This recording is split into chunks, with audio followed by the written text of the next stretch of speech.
दोस्तों, अगर आपको स्टॉक मार्केट सीखना है तो Amazon पर जाकर आप हमारे बुक पढ़ सकते हैं या तो Udemy पे जाकर आप हमारे वीडियो कोर्सेज भी देख सकते हैं। Hello friends, welcome to our channel learn stock charts to earn. दोस्तों, आज की वीडियो में हम एक इंट्राडे की ट्रेडिंग स्ट्रैटेजी देखेंगे जिसमें हम 15 मिनट के कैंडलस्टिक का इस्तेमाल करने वाले हैं और उसके अकॉर्डिंग ब्रेकआउट पे हम ट्रेड करेंगे।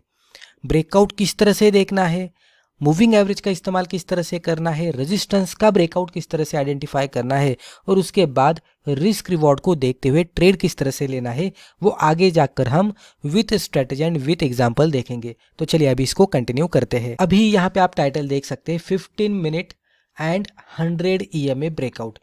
तो यहाँ से आपको समझ में आया ही होगा कि हमें जो भी स्टॉक में इंट्राडे का ट्रेड लेना है उसका हमें 15 मिनट का कैंडलस्टिक चार्ट इस्तेमाल करना है। 15 मिनट का कैंडलस्टिक चार्ट ओपन करने के बाद चार्ट पे हमें 100 एक्सपोनेंशियल मूविंग एवरेज ड्रॉ करना है। हमें ट्रेड लेने के लिए 100 EMA को जब भी 15 मिनट की कैंडलस्टिक ब्रेकआउट देती है तो उसके बाद हमें ट्रेड लेना है। यानी कि यहाँ पे अगर हम इसको ड्रॉ करके समझ लेने की कोशिश करेंगे तो मान लीजिए कि ये 100 EMA है, इस तरह से जा रहा है। अभी प्राइस एक्शन अगर हम देखेंगे तो प्राइस चार्ट मान लीजिए कि ये इस तरह से नीचे आया है और अभी ये लेवल पे ट्रेड कर रहा है। मान लीजिए नीचे से ऊपर जाता है और ऊपर जाते जाते कोई कैंडलस्टिक के साथ यहाँ पे हमें ब्रेकआउट मिलता है। तो ये 15 मिनट के कैंडलस्टिक के साथ हमें ब्रेकआउट मिला 100 EMA को क्लोजिंग बेसिस पे। ये ब्रेकआउट क्लोजिंग बेसिस पे होना चाहिए। अभी ब्रेकआउट जैसे ही क्लोजिंग बेसिस पे बनता है तो उसके साथ हमें ये देखना है कि प्रीवियस कोई रेजिस्टेंस को ब्रेकआउट मिल रहा है क्या। जैसे कि मान लीजिए ये प्रीवियस रेजिस्टेंस था, इसको भी ब्रेकआउट मिला, तो ये रेजिस्टेंस को भी ब्रेकआउट मिला, यानी कि ये ट्रेंड लाइन को ब्रेकआउट मिला और उसी के साथ 100 EMA को भी ब्रेकआउट मिला। ये दोनों को जब भी एक साथ ब्रेकआउट मिलता है तो इसका मतलब यही हो रहा है कि एक स्ट्रॉन्ग रेजिस्टेंस स्टॉक फेस कर रहा था, जिसको फाइनली स्टॉक ने ब्रेकआउट दिया है क्लोजिंग बेसिस पे। और ये 15 मिनट के कैंडलस्टिक चार्ट पे हुआ है। अगर 1 मिनट के, 3 मिनट के या तो 5 मिनट के चार्ट पे होता है इंट्राडे बेसिस पे तो कभी कभी फेलियर होने की संभावना होगी, लेकिन जब भी ये 15 मिनट के कैंडलस्टिक के चार्ट पे क्लोजिंग बेसिस पे जब भी इस तरह के स्ट्रॉन्ग रेजिस्टेंस ब्रेकआउट देते हैं तो डेफिनेटली कुछ समय के लिए मोमेंटम बरकरार रहता है ब्रेकआउट की डायरेक्शन में। जैसे कि यहाँ पे ब्रेकआउट की डायरेक्शन हम देख सकते हैं अपसाइड में है, तो ट्रेड लेने के लिए कैंडल के हाई के ऊपर हमें एंट्री करनी है। और अभी क्या होता है कि कभी कभी क्या होता है कि कैंडलस्टिक जो रहती है वो ब्रेकआउट वाली कैंडलस्टिक बहुत ज़्यादा बड़ी होती है। इसके लो के नीचे अगर हम स्टॉप लॉस लगाएंगे तो थोड़ा दूर होता है। तो इस तरह की सिचुएशन में बड़ी क्वांटिटी के साथ ट्रेड करेंगे तो स्टॉप लॉस हिट होगा तो लॉस ज़्यादा होने की संभावना रहती है। और क्वांटिटी मैनेज करके अगर थोड़ा सा कम क्वांटिटी लेकर भी ट्रेड करेंगे तो डेफिनेटली स्टॉप लॉस हिट होगा, तो because of less quantities loss भी कम होगा। लेकिन इस तरह की सिचुएशन में इमीडिएट बेसिस पे हमें ट्रेलिंग करना शुरू करना है। ट्रेलिंग करने के लिए मान लीजिए कि इसके हाई के ऊपर कोई कैंडल चली गई और हमने इसमें पोजीशन बनाई। कंसिडर करते कि इनिशियल स्टॉप लॉस हमने यही कैंडल के लो के नीचे रखा।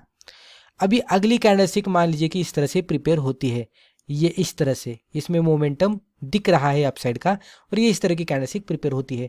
तो हमें क्या करना है, स्टॉप लॉस को ट्रेल करना शुरू करना है। तो इनिशियल स्टॉप लॉस ये लेवल पे था, इसको उठाकर ये कैंडल के लो के नीचे लगाना है। तो इस तरह से हमें ट्रेलिंग स्टॉप लॉस को शिफ्ट करना है। जैसे यहाँ से आगे जाकर कोई कैंडलस्टिक फिर से प्रिपेयर होगी इस तरह की, और ये जो पहला कैंडल था इसका जो लो था इसके ऊपर जब भी लो बनता है तो यहाँ पे हमें फिर शिफ्ट करना है। जैसे जैसे 15 मिनट के कैंडलस्टिक के लो ऊपर के साइड में शिफ्ट होते रहते हैं, हमें वैसे वैसे ट्रेलिंग स्टॉप लॉस को ऊपर के साइड में शिफ्ट करना है। मान लीजिए कोई कैंडलस्टिक फिर यहाँ पे इस तरह से बनती है और इस तरह से हम कंसिडर करते हैं कि इसके लो के नीचे हमने ट्रेलिंग स्टॉप लॉस शिफ्ट किया और यहाँ पे अगर कोई कैंडल नीचे आकर ये ट्रेलिंग स्टॉप लॉस को हिट करती है तो यहाँ पे हम एग्जिट कर सकते हैं। तो ये लेवल पे एग्जिट हो जाएगा और ये लेवल पे एंट्री रहेगी। तो ये इन बिटवीन जितना भी डिस्टेंस है वो हमारा प्रॉफिट रहेगा। अगर आपको लग रहा है कि ये ट्रेलिंग नहीं करना है, आसानी से रिस्क रिवॉर्ड जब भी मिलता है तो एग्जिट करना है, तो सिंपली आपको क्या करना है, ये डिस्टेंस कैलकुलेट कीजिएगा और इससे डबल डिस्टेंस जब भी मिलता है तो 1:2 का रिस्क रिवॉर्ड बन जाएगा, वहाँ पे आप एग्जिट कर सकते हैं। अगर मोमेंटम रहेगा तो आसानी से 1:2 मिलेगा, लेकिन मोमेंटम नहीं रहेगा तो ये बड़ी वाली कैंडलस्टिक के साथ 1:2 प्रॉफिट कमाना थोड़ा डिफिकल्ट होता है। तो उस तरह की सिचुएशन में हम और एक तरीका इस्तेमाल कर सकते हैं कि अगर ब्रेकआउट बड़े वाले कैंडलस्टिक के साथ होता है, मान लीजिए कि ये ब्रेकआउट वाली बड़ी कैंडलस्टिक थी, अगर इसके हाई के ऊपर ट्रेड करने लगा तो आपको पोजीशन नहीं बनानी है। कोई कैंडल नीचे आती है क्या वो इंतजार करना है। अगर कोई कैंडल नीचे आकर फिर से 100 EMA या तो ये जो रेजिस्टेंस लाइन हमने मार्कआउट की थी ये वाली, तो इसको जैसे ही कोई कैंडल हिट करेगी तो वहां पे पोजीशन बनानी है और स्टॉप लॉस इनिशियल लेवल का ही रखना है। इससे क्या हो जाएगा कि स्टॉप लॉस का डिस्टेंस कम हो जाएगा। पहले यहाँ पे एंट्री थी और स्टॉप लॉस यहाँ पे था, लेकिन अब क्या हो रहा है, कैंडल नीचे आने के बाद ये लेवल पे एंट्री बन रही है और स्टॉप लॉस ये लेवल पे बन रहा है। तो पहला स्टॉप लॉस का डिस्टेंस इतना बड़ा था, लेकिन रिट्रेसमेंट के बाद पोजीशन बनाने की वजह से यहाँ पे स्टॉप लॉस का डिस्टेंस इतना छोटा हो गया। राइट, तो इस तरह से अगर करेंगे तो थोड़ा बेहतर होता है, स्टॉप लॉस भी हमारा नज़दीक आ जाता है, लॉस भी होगा तो भी कम होगा, प्रॉफिट आएगा तो बड़ा मिलेगा, क्योंकि क्वांटिटी हम यहाँ पे थोड़ा बड़ा करके एंट्री कर सकते हैं। तो यहाँ तक मुझे लगता है कि आपको स्ट्रैटेजी समझ में आई होगी। अभी अगले स्लाइड में हम एक एग्जाम्पल देखेंगे, उससे आपको और भी क्लियर हो जाएगा। तो यहाँ पे दोस्तों आप देख सकते हैं, एग्जाम्पल के तौर पर हमने भारत डायनामिक्स लिमिटेड का 15 मिनट का कैंडलस्टिक चार्ट ओपन किया है। चार्ट के ऊपर हमने एक्सपोनेंशियल मूविंग एवरेज लिया है जो कि है 100 का और क्लोजिंग का है। अभी ये जो आपको ब्लू कलर की लाइन दिख रही है वो है 100 EMA की, और हर एक कैंडलस्टिक जो आपको दिख रही है ये है 15 मिनट की कैंडलस्टिक। अभी हमें स्ट्रैटेजी के अकॉर्डिंग क्या करना है, ब्रेकआउट पे ट्रेड करना है। ब्रेकआउट हमें दो तरीके से ढूंढना है, एक रेजिस्टेंस ब्रेकआउट और एक 100 EMA का ब्रेकआउट। अभी ये कैंडलस्टिक पे अगर आप देखेंगे तो आपको दिखेगा कि 100 EMA के कैंडलस्टिक को यहाँ पे ब्रेकआउट मिला है, यानी कि 100 EMA को ये 15 मिनट के कैंडलस्टिक ने ब्रेकआउट दिया है। उसी टाइम पे अगर हम देखेंगे तो प्रीवियस ये हमारा रेजिस्टेंस था, राइट, ये इसका एरिया ऑफ रेजिस्टेंस था और लगभग ये रेजिस्टेंस को भी यहाँ पे ब्रेकआउट मिलता हुआ दिखा है।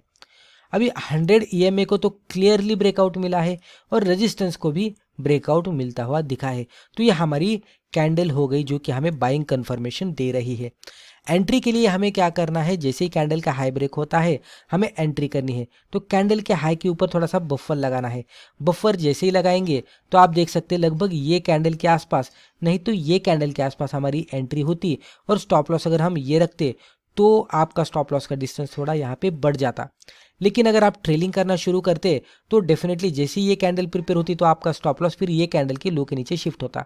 ये कैंडल प्रिपेयर होने के बाद इसके लो के नीचे शिफ्ट होगा, फिर ये कैंडल के लो के नीचे शिफ्ट होगा। इस तरह से आप ट्रेलिंग स्टॉप लॉस को शिफ्ट कर सकते हैं। धीरे धीरे ये स्टॉप लॉस शिफ्ट होकर एक अच्छा खासा ऊपर के साइड में स्टॉप लॉस शिफ्ट हो जाएगा, और आप देख सकते हैं फाइनली यहाँ तक ये शिफ्ट हुआ और ये कैंडल ने ये स्टॉप लॉस को हिट किया और यहाँ पे हम एग्जिट करते। तो एंट्री से स्टॉप लॉस अगर हम देखने की कोशिश करते तो आप यहाँ पे देख सकते हैं लगभग हमारी एंट्री ये लेवल पे होती और हमारा ट्रेलिंग स्टॉप लॉस लगभग ये लेवल पे हिट हुआ होता। तो डिस्टेंस वाइज अगर हम देखते तो एक बड़े से डिस्टेंस के साथ हमें प्रॉफिट मिलता, जो कि प्राइस वाइज भी अगर हम इसको समझ लेने की कोशिश करेंगे तो एंट्री लगभग हमारी 1450 के आसपास होती और ट्रेलिंग स्टॉप लॉस हिट होने के बाद हमारा एग्जिट लगभग 1488 के आसपास, लगभग वो लेवल के आसपास होता। तो एक बढ़िया सा प्रॉफिट हमने कुछ ही मिनटों में यहाँ पे कमाया होता। अभी दोस्तों यहाँ पे ये जो स्टॉक हम सिलेक्ट कर रहे हैं ट्रेडिंग करने के लिए, हमें ये भी ध्यान देना है कि खाली 15 मिनट के चार्ट पे इसको नहीं देखना है, इसका हमें 4 आवर का चार्ट, 1 आवर का चार्ट और डेली चार्ट भी देखना है कि मोमेंटम चार्ट पे बन रहा है क्या। अगर डेली चार्ट पे, 4 आवर के चार्ट पे और आवरली चार्ट पे इसमें मोमेंटम बनता हुआ दिख रहा है और अपसाइड के इंडिकेशन बहुत ही तगड़े दिख रहे हैं और फिर 15 मिनट के चार्ट पे भी ब्रेकआउट मिला है, तो यहाँ पे इस तरह का मोमेंटम बनता है। अगर आप साइडवेज स्टॉक में इस तरह का स्टॉक ढूंढकर इसमें ट्रेड करने की कोशिश करेंगे तो मोमेंटम नहीं मिलेगा।